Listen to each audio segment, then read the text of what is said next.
Assalamualaikum warahmatullahi wabarakatuh. Kami dari kelompok 1, Manajemen A3, akan menjelaskan mengenai puasa. Pertama-tama, perkenalkan, nama saya Adelia Esa Firanti. Dengan nomor NIM 1920 10 200 215, saya akan menjelaskan mengenai hakikat puasa. Hakikat puasa tertuang dalam perintah berpuasa di surat Al-Baqarah ayat 183 yang artinya, "Hai orang-orang yang beriman, diwajibkan atas kamu berpuasa sebagaimana diwajibkan atas orang-orang sebelum kamu agar kamu bertakwa." Dalam bahasa Arab, puasa dapat diartikan sebagai saum, yaitu menahan diri dari makan dan minum, serta segala perbuatan yang bisa membatalkan puasa, mulai dari terbit fajar hingga terbenamnya matahari, dengan syarat ketentuan untuk meningkatkan ketakwaan seorang muslim. Berpuasa atau saum merupakan salah satu dari 5 rukun Islam. Saum secara bahasa artinya menahan atau mencegah. Dalam Islam, puasa dibagi menjadi 2, yaitu puasa wajib dan puasa sunnah. Puasa wajib meliputi puasa Ramadan, puasa nazar, puasa denda atau kifarat. Sedangkan puasa sunnah meliputi puasa Syawal, puasa Arafah, puasa Tarwiyah, puasa Senin dan Kamis, puasa Daud, puasa Asyura, puasa Ayyamul Bid, puasa Saban atau Nisfu Saban. Syarat dan rukun puasa. Syarat wajib puasa yang pertama yaitu beragama Islam, berakal sehat, balik atau sudah cukup umur, dan mampu melaksanakannya. Syarat sah puasa yang pertama adalah 1. Islam atau tidak murtad, 2. Mumayyiz atau dapat membedakan yang baik dan yang buruk, 3. Suci dari haid atau nifas khusus bagi wanita, yang keempat mengetahui waktu diterimanya puasa. Rukun puasa yaitu pertama Islam, 2. Niat, 3. Meningkatkan segala hal yang membatalkan puasa dari terbit fajar hingga terbenam matahari. Assalamualaikum warahmatullahi wabarakatuh. Perkenalkan, nama saya Muhammad Maulana Akbar dengan NIM 1920102002223. Di sini saya akan menjelaskan tentang tujuan dan fungsi puasa. Tujuan puasa yang pertama yaitu puasa menjadi sarana pendidikan bagi manusia agar tetap bertakwa kepada Allah Subhanahu wa Ta'ala. Kedua, puasa merupakan media pendidikan bagi jiwa untuk tetap bersabar dan tahan dari segala penderitaan dalam menempuh dan melaksanakan perintah Allah. Ketiga, puasa menjadi sarana untuk menumbuhkan rasa kasih sayang dan persaudaraan terhadap orang lain. Keempat, melatih untuk berbuat baik kepada orang lain. Berikut ini adalah fungsi puasa. Yang pertama yaitu ikhlas.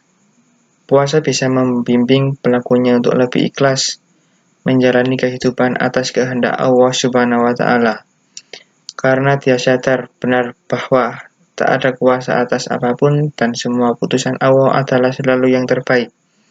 Yang kedua adalah sabar. Puasa dapat membangun sifat dan karakter sabar pada pelakunya. Saat kita berpuasa, kita dilatih untuk menahan diri dan tidak mengkonsumsi apapun dari subuh sampai maghrib. Yang ketiga, yaitu menghindarkan diri dari dosa. Puasa membangun, mendidik, dan membimbing anggota badan dari perbuatan dosa. Kita semua tahu bahwa setan selalu mencari celah sekecil apapun untuk menggoda dan menghasut kita agar mengikuti apa yang dilarang dan dibenci Allah Subhanahu wa Ta'ala. Setan tidak akan pernah menyerah sampai kita termakan hasutannya. Yang keempat yaitu santun. Puasa dapat menumbuhkan sikap santun dan tidak mudah marah pada pelakunya, karena sejatinya puasa dapat menghalangi hawa nafsu kita mengarah ke arah yang negatif.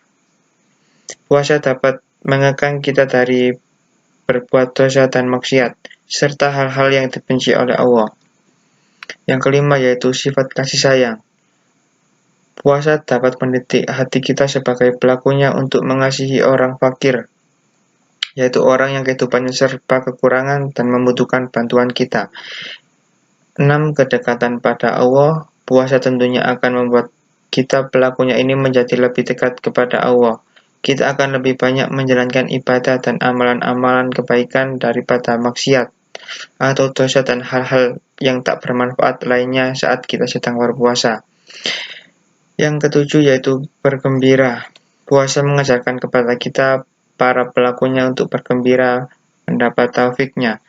Allah telah menjanjikan bahwa seseorang yang selalu taat dan patuh pada perintahnya, yang menyukai kebaikan, serta berjihad di jalannya akan selalu mendapatkan rahmat dan taufiknya. Yang keenam yaitu disiplin waktu.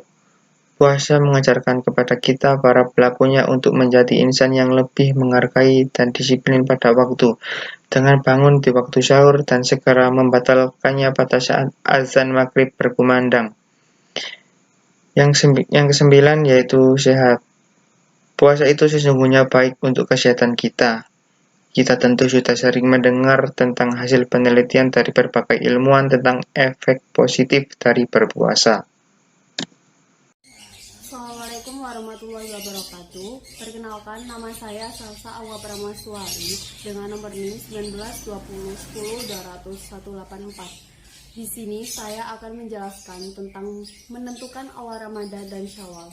Menentukan awal Ramadan dapat dilakukan dengan dua cara, yaitu dengan metode ruqyah dan dengan mengenapkan bulan Syaban menjadi 30 hari atau metode hisab.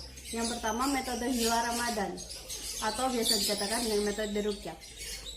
Dari dasar hal ini terdapat dalam firman Allah Ta'ala yang mempunyai arti. Karena itu, barang siapa di antara kamu menyaksikan di negeri tempat tinggal di bulan itu, maka hendaklah ia berpuasa pada bulan tersebut, yang tertera dalam Quran surat Al-Baqarah ayat 185. Yang kedua, Nabi SAW bersabda yang mempunyai arti, apabila bulan telah masuk ke 29 malam dari bulan Syaban, maka janganlah kalian berpuasa hingga melihat hilal. Dan apabila mendung, disempurnakanlah bulan Syaban menjadi 30 hari. Kemudian, bagaimana cara melihat hilal menggunakan metode ruqyah? Cara melihat hilal menggunakan metode ruqyah yaitu hilal dapat dilihat dengan mata telanjang, menunjukkan bahwa kedudukan hilal relatif dengan matahari ketika matahari terbenam, ketinggiannya 2 derajat dari ufuk barat dan jarak lengkung 3 derajat dari matahari. Maka apabila kita melihat seperti bulan kecil atau bulan sabit, maka itu dinamakan hilal. Kemudian dengan metode hisab. Karena ruqyatul hilal memiliki banyak keterbatasan, maka berkembanglah metode hisab.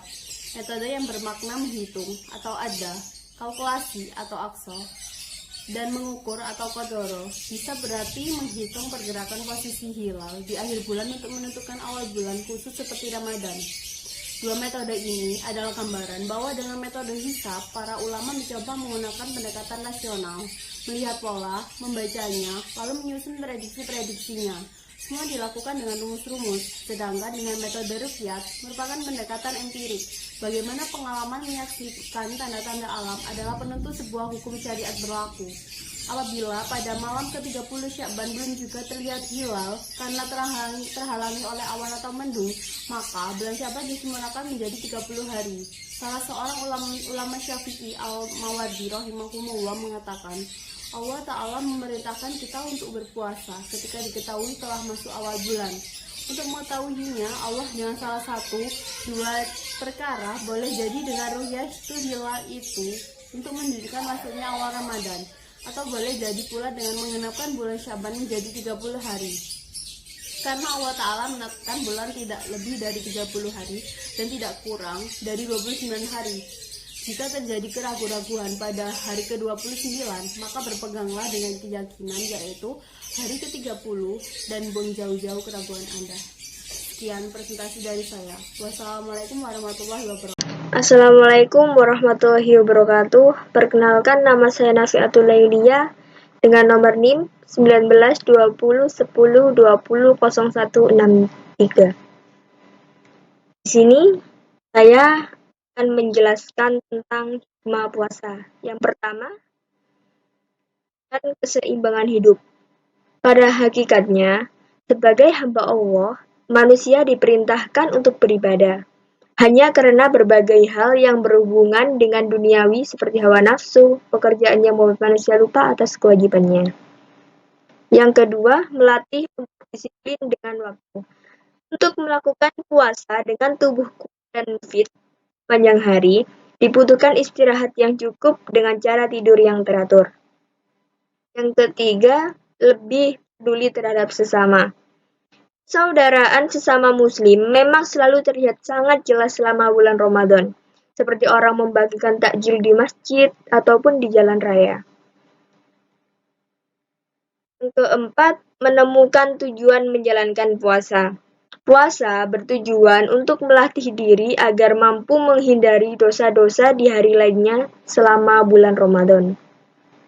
Yang kelima, berhati-hati dalam bertindak, seperti mampu menghindari keharaman telinga, mata, lisan, atau perbuatan. Yang keenam, berlatih lebih tabah. Ketika menjalankan puasa di bulan Ramadan, secara tidak sadar kita akan terlatih lebih sabar, sanggup menahan amarah. Terima kasih. Wassalamualaikum warahmatullahi wabarakatuh.